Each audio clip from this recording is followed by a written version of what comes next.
Cakap, macam macam lu cakap.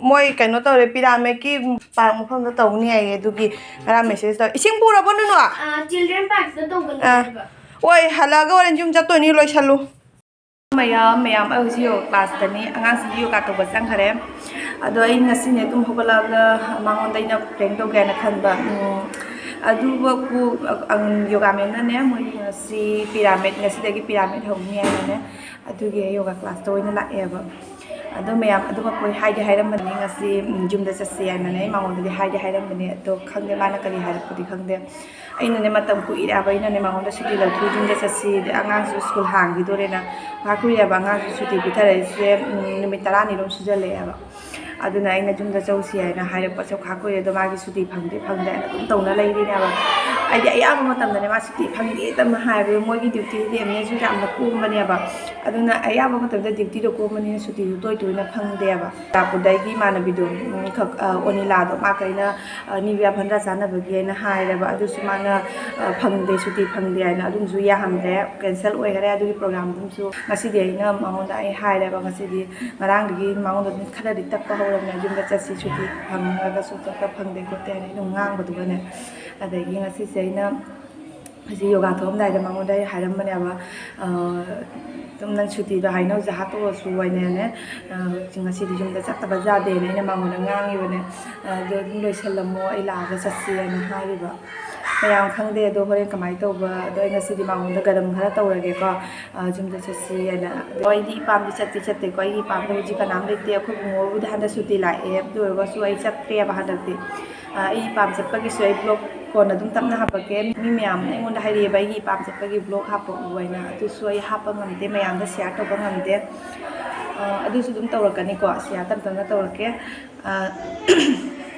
adagi ai viewers mayam su khalamba yai ko ai jumdam da chatte do ma ti yam matam da chatli ko ma ti dum ai chatle nong din halai mai na dum tawre ba ahing mag lek traga su ado aduni na mayam na dum ai ngona hangai ba mayam dai wakal asarana na khalamba su mayam yawram ba su yai ko amta chatte khote kaina ada ai class na su keno tawaga doi hek sangpaga suti gara kitang hek hagna lawthokna photona tarokra ma hekta jum chatli ba aduna ai chatpagi matang se ka thokte ba adagi ai chakena hawre mana su ja de ba gari da change ga kari ga tawre adagi chatlaga su kai dawdoina angang gi class ni ne dumaina wa se ta thaidu ba aduma yang asi di chahabu ra so jang wanda garam dawdro bani jumda chase na adu makha ta na video se dum jengmina se hoji hoji ki oina yoga class le han ga gai tawrani ngale ko thengnar si mayam ma ku ji tumba hogale the breakfast kara saraga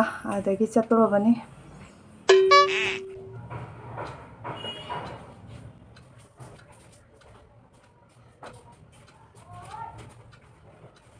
Kamu juga dalam ni nama ya. Kamu juga dalam dia benar ni, hah? Ayo buat panggang mo.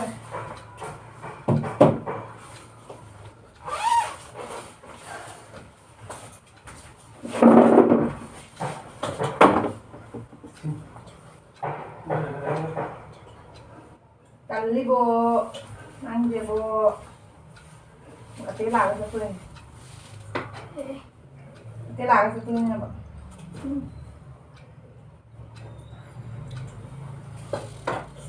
Google se ai buat pangam de ba dun sa je pang me buat ka ai nga sai de se angang thilu bai da si se na thora ing ma je thok de na pi je lo thora ing ma je tal lai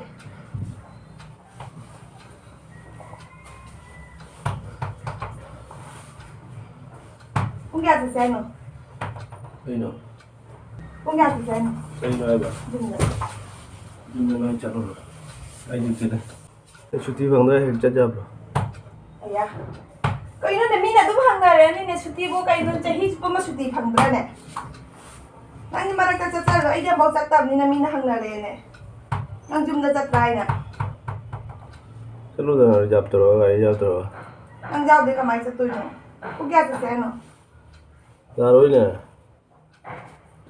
Nubai pagi nanti na hai jadi sing kiwari ni. अच्छा अक्ता रहा है अक्ता सज्जा Ay ngarang nahanda nangunda hairi ni nuba. Ngarang nahanda ka na tinay panakuiri nangunda ay natsasiyan nga hairi siya. Là chúng này.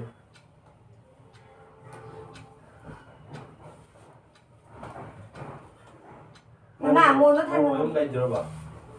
Thằng tụi mấy nay chưa bà. Đầu thuốc ăn nó là ate la cho tôi mình. Ok. Thì bông bác thằng Việt vẫn đưa rồi đấy là Kumain why. man dito siya nito ko. Bông bác thằng Việt vẫn thì gần như anh là này thì ghé sẽ plan cho lôi chứ. Đi buồn năng gì quá. Chắc cần nhỉ.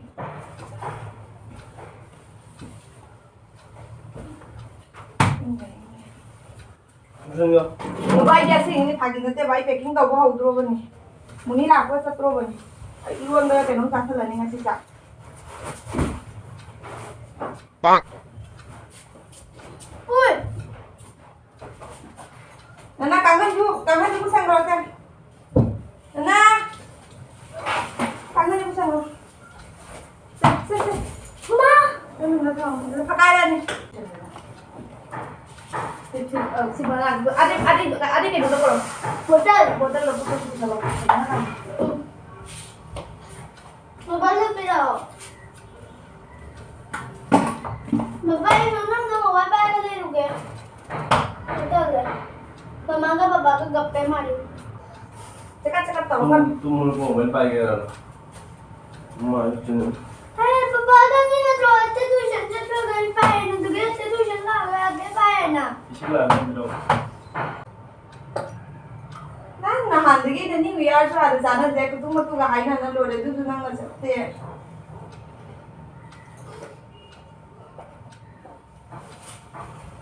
Enggak ada sayno. Hah? Enggak ada sayno. Chalo. Mabalik pero. Nggak pernah ai itu dah subuh pun ini dia kayak gini.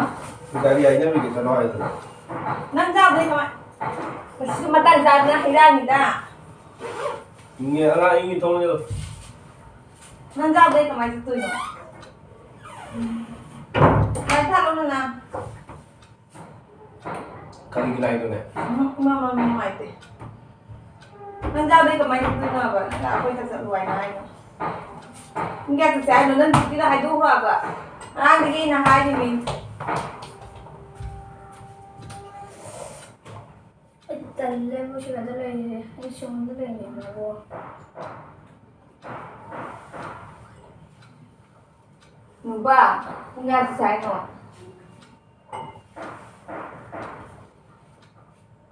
Có lẽ là ngày có bố cái gì cái gì đó. Hay rồi. Ai sini biar bangga sana ini. Hai bữa rồi chắc cái này hay. Kawan itu no. Nang cakap ni ai na je kai no ni nang gua. Puja ni betul lagi hari ini cakap ni ai puja lore November lore December lore di Januari jangan kalau mau jimu kalau baca satu orang cakap ni itu. Mabalik talle mabalik pero. Ini tu sulora. Tahu itu.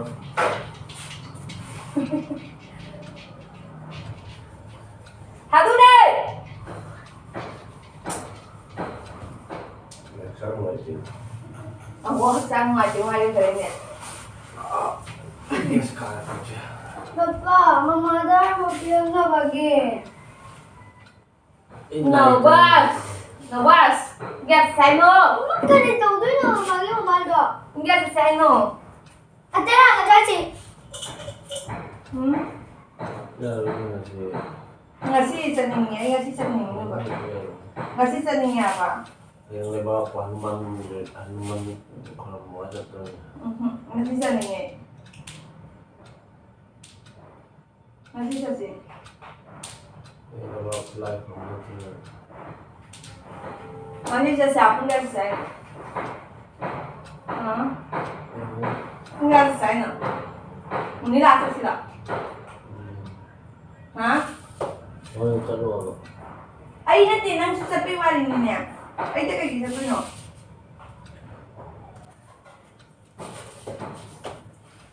talé vida sih bagi tanam jauh. Talé sih talé. Yumda chasi hairaga nanga talle na haikne khwai na I Mà cuti ada dengan kita. mai ngora chaningra bon Cara talé ya.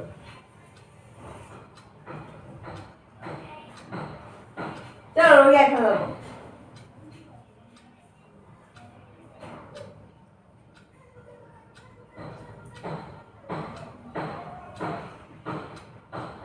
ai mu kai na video na YouTube pa ya padagi jungi pro ko idi ngai na hapsa tri Abang video jam happy jam udra. hagai na phadana ko hapri na Kali mana hap tu dia. ai like ka ni ko ne video me am hap ne Like page tu dia.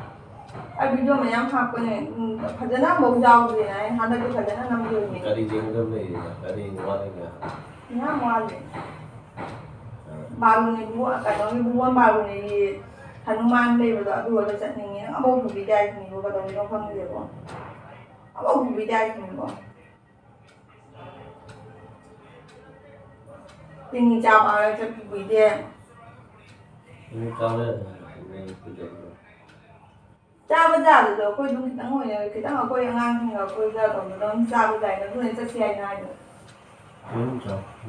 sika cha ba ma na de ba Ada cara jamu macam ni, cara jamu macam mana?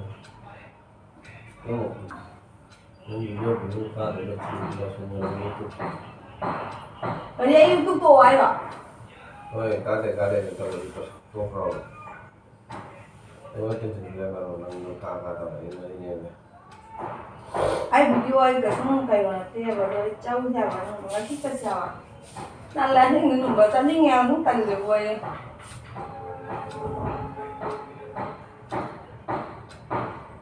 Chẳng hiếm mà chúng ta sẽ là chuyện khăn nhiều nó chẳng hiếm mà cái nó sao chúng ta khăn gì chẳng hiếm mà phá là tôi phá bụi phá thì rồi phá là tôi đẹp chẳng hiếm mà chẳng là bài này chẳng hiếm mà cái nó khăn luôn ta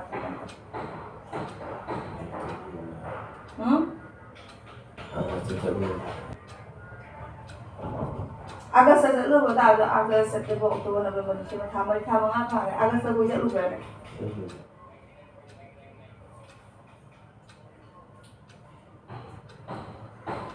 Agak saya pun nak mengenai jauh dia. Nak nak sana pun nak tahu niya, macam niya pun pasti mungkin pagi nanti apa yang kalau lewat.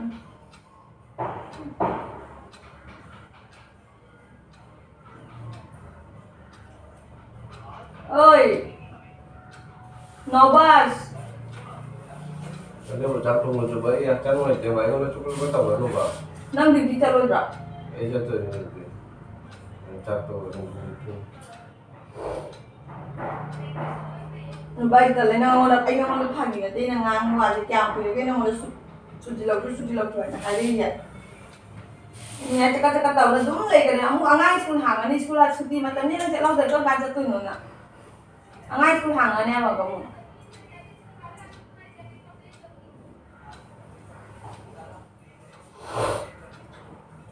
Tujuan kali gerak ni hai bukan? Lagi tu ni ni. Orang tahu ni mama minum air. Biarkan wae dia bayi orang. Orang kita yang jadi orang ni orang.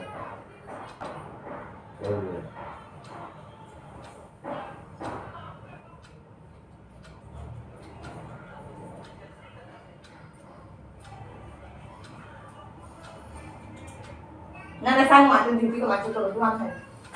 Nanti tu mesti panen, nanti tu ni. Aku dah jalan, tu berjalan. Tu berjalan. Tengah mulu tu belum. Tu berjalan pak. Ini jalan nombor sing jalan. Ini tak leh, jangan main cewang ni. Saya kita like thado ni. Like thado sang ha? Tahu. Like thado sang tu ni. Ayo boleh nak like thado kita ini. Ngapa pandai? Tahu. Nak. Tentu dah. Ha? Tentu dah dah. Like ni video jam ni. Mobile tahu dah tahu ni. Siapa ni tadi? Siapa ambil ni kenal lagi? Nangi pakai koros ni, aigi koros ni kaya mo. Aigi matau tahu nang ulit daw ni, mo na sa kayo bisa dia aigi. Bisa pam được sinh ra thì pam được cái nào đấy gì? Ta lo anh đi tập rồi còn muốn ta nhưng ta rồi anh tập. Là hơi nào lại thải đi ra vậy? Anh cái sao anh đi tập rồi. Ra vậy, ra cái tha được rồi, đang đi tha rồi ra. Cái gì nghe là lại thả. Cái này nó bây giờ nó quay thế nào được như này? Jangan beda nih like hari ini. Caki lawa tu lagi teh, hingo lawa tu lagi teh, kalau pakai wang ngang tu nanti tu nanti ham na lagi tu thara tu peda tu ya. Hingo bika lawa tu lagi tu teh na. Kau ni nang thagi jam bro. Lao nó chuẩn đi về. Chẳng ngoài thì quay mà.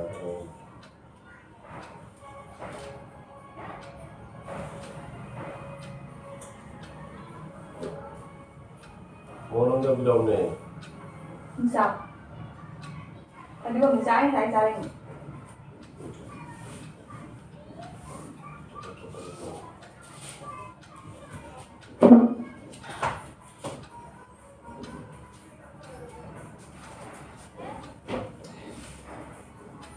Enggak selesai.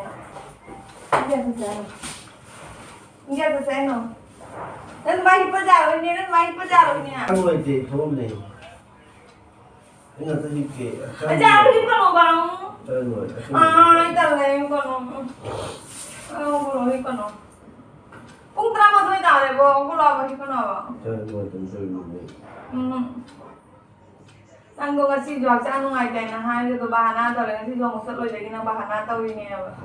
Thì cái rồi thì là cái nhiều kiểu thì cái gì mình cái gì nó chỉ được. Sao tôi ngoài cái gì anh nâng cái gì cho bà na tao đi mình ai không nghe và thằng tao đi nghe và thằng gì. hai rồi thì được suy nghĩ. Làm chết là, sao nó chết là.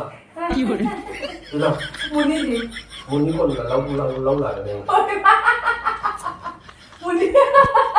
Muốn đi con phải làm được quen rồi ạ.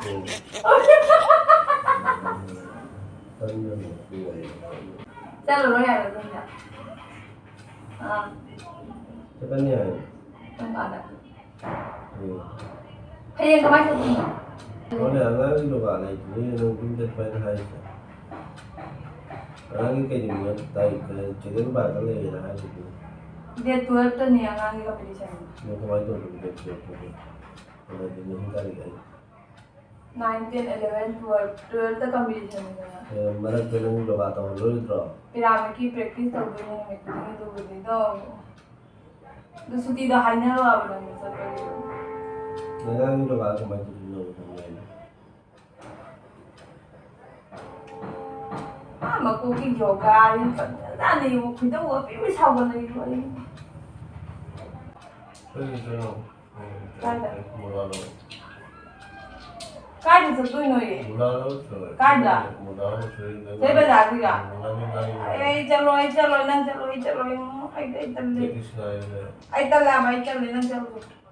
Cái này có cái này nó không được, không được nó. Tele ngari ni tele siu tongar. Tongar thế ngari itu nó trap rồi. Jangan ada di pulau. Ai ta lai chalo. Ai thằng sudah. Kau lah chalo. Cho. Nana dah. Hả? Chalo. I know. Pada jumpa siapa? Papa punya pecah. Papa jumpa siapa? Nana. Pada jumpa siapa? Bawa mama. Con bạn sẽ xem được thứ hai món. Các bạn sẽ xem nói đâu? Nạp con đi. Các bạn sẽ xem được gì đó? Cái xe nào? Các bạn thích ai đấy với cái gì? Nó bạn thích ai này? Các bạn sẽ xem được đi đâu thôi ạ? Hả? Các bạn thích ai này cần gì? Ayo, situ lo coba. Jangan lo, lupa. ตั้งลง ลูกว่า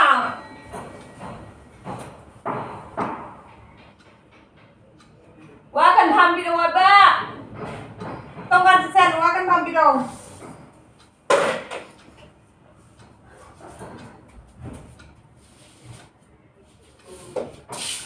video lo kan yana ngasih tahu yana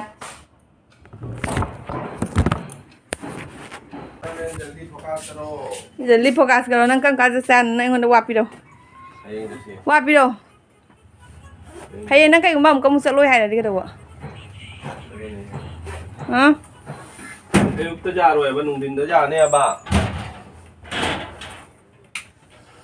cuti hai chai na dengan nang kai de kamai sa tu nai do wapi do nang cuti hai chai na dengan kamai sa tu nai do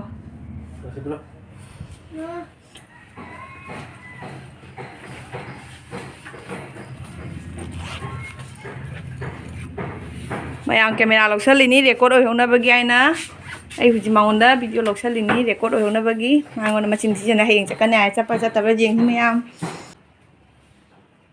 kari kapi nonne record ni record nang chali chatte chakani chale nang chakani ai na hai na yang chata chakano apa tu ni khangdre तो मैं आपसे पता लगा था एक blog आपसे रखे हुई की वीडियो से शायद लोग चला गया मैं थैंक यू ब्लॉग का मुझे बाय।